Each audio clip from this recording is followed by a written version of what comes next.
It has become extremely plausible that this trip between the maternity ward and the crematorium is what there is to life. And we still have, going into our common sense, the 19th century myth which succeeded the ceramic myth in Western history. I call it the myth of the fully automatic model. Man is a little germ that lives on an unimportant rock ball that revolves about an insignificant star on the outer edges of one of the smaller galaxies. But on the other hand, if you think about that for a few minutes, I am absolutely amazed to discover myself on this rock ball rotating around a spherical fire. It's a very odd situation. And the more I look at things, I cannot get rid of the feeling that existence is quite weird. I know that. See, a philosopher is a sort of intellectual yokel who gawks at things that sensible people take for granted. And sensible people, existence is nothing at all. I mean, it's just basic, and just go on and do something. See, this is the current movement in philosophy. Logical analysis says you mustn't think about existence. It's a meaningless concept. Therefore, philosophy has become the discussion of trivia. No good philosopher lies awake nights worrying about the destiny of man and the nature of God and all that sort of thing, because a philosopher today is a practical fellow who comes to the university with a briefcase at 9 and leaves at 5. He does philosophy during the day, which is discussing whether certain sentences have meaning, and if so, what. And then he would, as William Earle said in a very funny essay, he would come to work in a white coat if he thought he could get away with it. Problem is, he's lost his sense of wonder. Wonder is like, in modern philosophy, something you mustn't have. It's like enthusiasm in 18th century England. It's very bad form. But you see, I don't know what question to ask when I wonder about the universe. It isn't a question that I'm wondering about, it's a feeling that I have. Because I cannot formulate the question that is my wonder. The moment my mouth opens to utter it, I suddenly find I'm talking nonsense. But that should not prevent wonder from being the foundation of philosophy. So, there is obviously a place in life for a religious attitude in the sense of awe, astonishment at existence. And that is also a basis of respect for existence. We don't have very much of it in this culture, even though we call it materialistic. In the culture that we call materialistic today, we are, of course, bent on the total destruction of material and its conversion into junk and poisonous gas as quickly as possible. This is not a materialistic culture, because it has no respect for material. And respect is in turn based on wonder, on feeling the marvel of just an ordinary pebble in your fingers.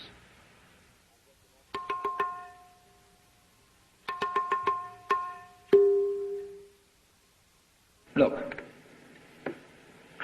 here is a tree in the garden, and every summer it produces apples. And we call it an apple tree, because the tree apples. That's what it does. All right. Now here is a solar system inside a galaxy. And one of the peculiarities of this solar system is that at least on the planet Earth, the thing peoples. In just the same way that an apple tree apples. Now maybe 2 million years ago, somebody came from another galaxy in a flying saucer and had a look at this solar system, and they looked it over and shrugged their shoulders and said, just a bunch of rocks. And they went away. Later on, maybe 2 million years later, they came around and they looked at it again. And they said, excuse me, we thought it was a bunch of rocks, but it's peopling. And it's alive. After all, it has done something intelligent. Because, you see, we grow out of this world in exactly the same way that the apples grow on the apple tree. If evolution means anything, it means that. But you see, we curiously twist it We say, well, first of all, in the beginning, there was nothing but gas and rock. And then intelligence happened to arise in it, like a sort of fungus or slime on the top of the whole thing. But we're thinking in a way, you see, that disconnects the intelligence from the rocks. Where there are rocks, watch out. Watch out, because the rocks are going eventually to come alive.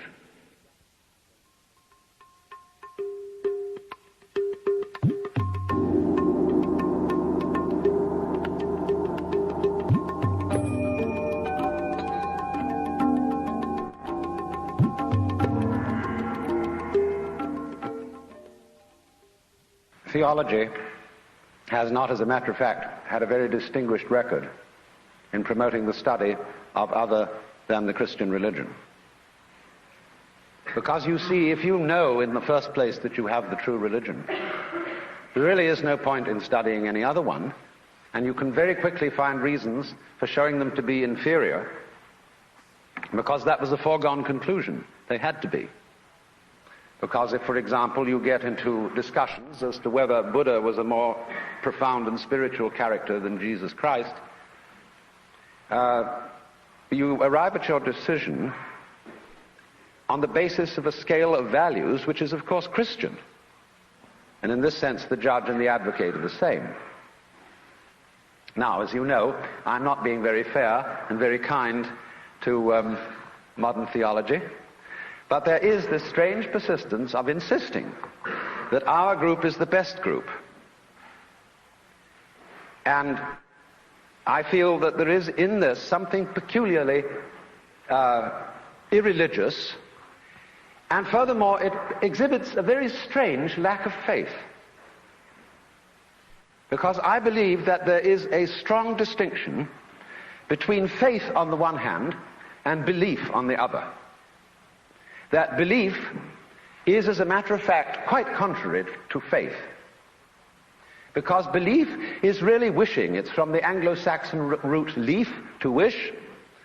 And belief, stated, say, in the Creed, is a fervent hope that the universe will turn out to be thus and so.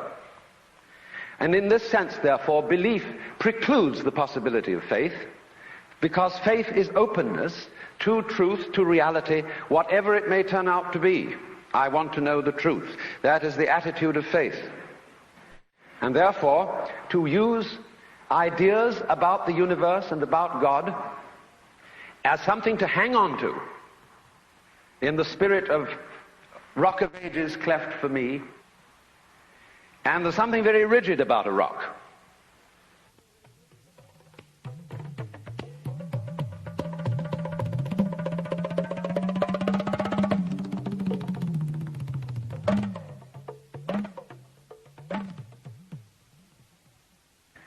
And we are finding our rock getting rather worn out in an age where it becomes more and more obvious that our world is a floating world. It's a world floating in space where all positions are relative and any point may be regarded as the center. A world which doesn't float on anything, and therefore the religious attitude appropriate to our time is not one of clinging to rocks, but of learning to swim. And you know that if you get in the water and you've nothing to hold on to, and you try to behave as you would on dry land, you will drown. But if, on the other hand, you trust yourself to the water and let go, you will float. And this is exactly the situation of faith.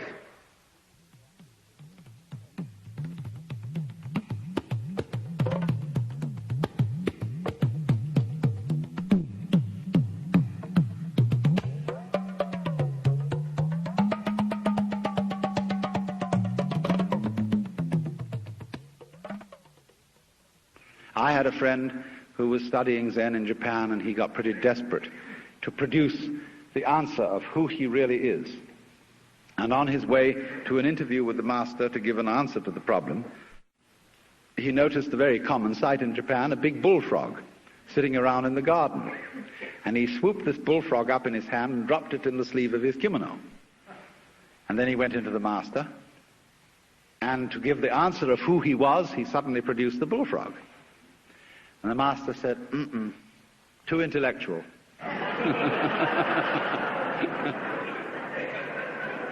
In other words, this answer is too contrived. It's too much like Zen. You've been reading too many books. It's not the genuine thing. And so the method of teaching used by these great Eastern teachers is to make fools persist in their folly, but very rigorously and very consistently and very hard.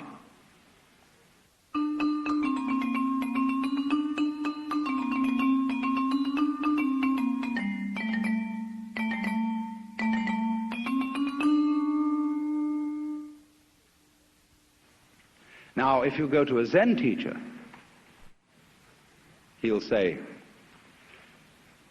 well, I have nothing to teach. There is no problem. Everything's perfectly clear.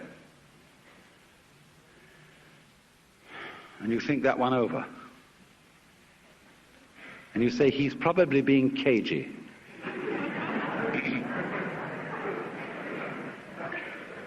But the teacher says, quite honestly, I haven't anything to tell you. I don't teach anything. I have no doctrine. As I said to you in the beginning of this talk, I have nothing whatsoever to sell you. So the student thinks, my, this is very deep, because this nothing that he's talking about, this nothing that he teaches, is what they call in Buddhism shunyata, and it's supposed to be the ultimate reality. But as you know, if you know anything about these doctrines, this doesn't mean real nothingness, not kind of just nothing there at all, not just blank, but it means no thingness. It's the transcendental reality behind all separate and individual things, and that's something very deep and profound. So he knows that when the teacher said, I have nothing to teach, he meant this very esoteric no thing. Well, he might also say then, if you have nothing to teach, what are all these students doing around here? And the teacher says, they are not doing anything. They're just they're just a lot of stupid people who live here. And he knows again, you see, the stupid doesn't mean just straight stupid, but the higher stupidity of being people who are humble and don't have intellectual pride.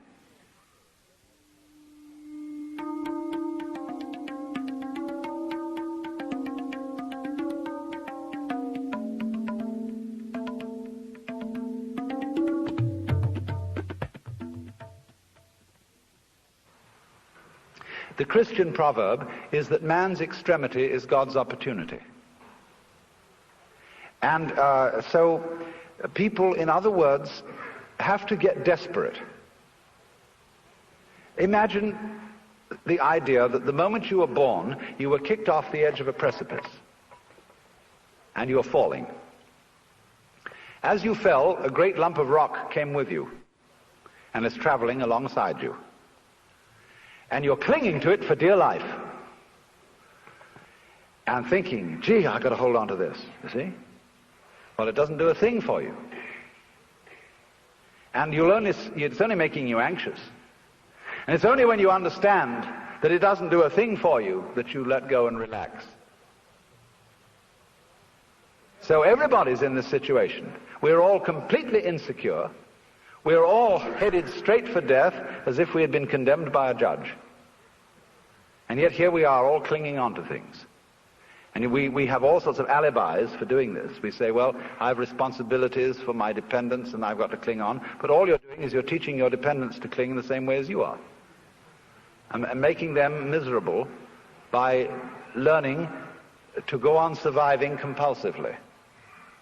So the thing is, same way, if you're caught in a torrent, and you try to get out of it by swimming against it, you'll just wear yourself out and you're still carried along with it.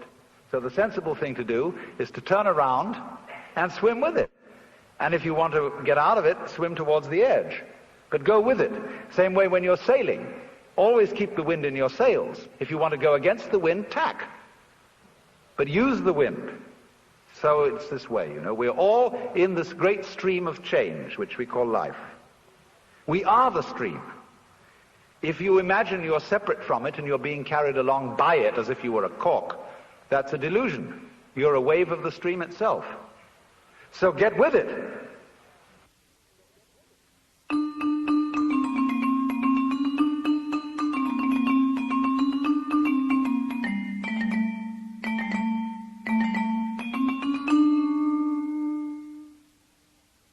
So you perform a discipline by experiment, by reductio ad absurdum of his premises. And so in the same way, the guru, whether Hindu or Buddhist, performs a reductio ad absurdum on the premise of the skin-encapsulated ego. Well, what happens then? You might imagine from garbled accounts of Eastern mysticism that one thereupon disappears forever into an infinite sea of faintly mauve jello.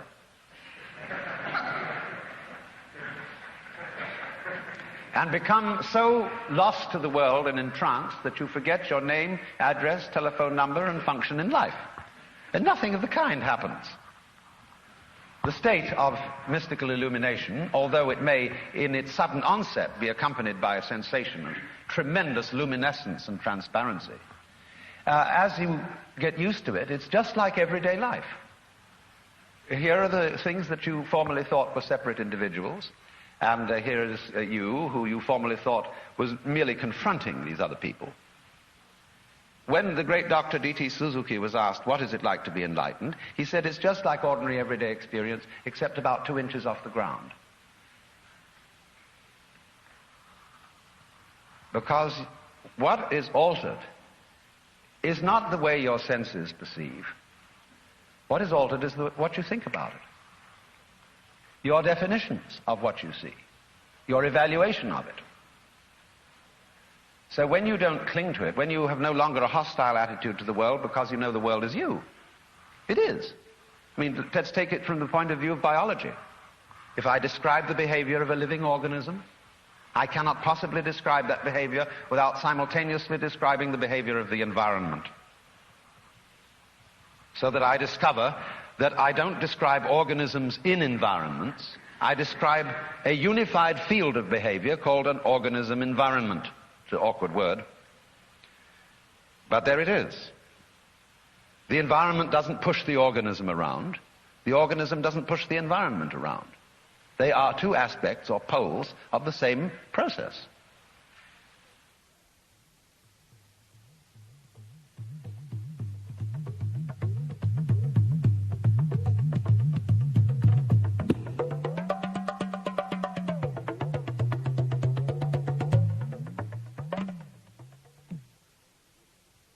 You see, in the history of philosophy and poetry and art, we always find the interchange of two personality types, which I call prickles and goo. The prickly people are advocates of intellectual porcupinism. They want a rigor. They want precise statistics. And they have a certain clipped attitude in their voices. And you know this very well in academic circles, where there are people who are always edgy like that. And they accuse other people of being disgustingly vague and miasmic and mystical. But the vague, miasmic and mystical people accuse the prickly people of being mere skeletons with no flesh on their bones. And they say to you, you just rattle. You're not really a human being. You know the words, but you don't know the music. And so therefore, if you belong to the prickly type, you hope that the ultimate constituent of matter is particles. If you belong to the gooey type, you hope it's waves. If you are prickly, you're a classicist. And if you're gooey, you're a romanticist. And going back into medieval philosophy, if you're prickly, you're a nominalist. If you're gooey, you're a realist. And so it goes. But we know very well that this natural universe is neither prickles nor goo exclusively. It's gooey prickles and prickly goo. And you see, it all depends on your level of magnification. If you've got your magnification on something so that the focus is clear, you've got a prickly point of view. You've got structure, shape, clearly outlined, sharply defined. A little out of focus is going to go bleh, and you've got goo. But we're always playing with the two, because it's like the question is the world basically stuff, like matter, or is it basically structure? Well, we find out, of course, today that in science we don't consider the idea of matter, of there being some sort of stuff, because supposing you wanted to describe stuff, in what terms would you describe it?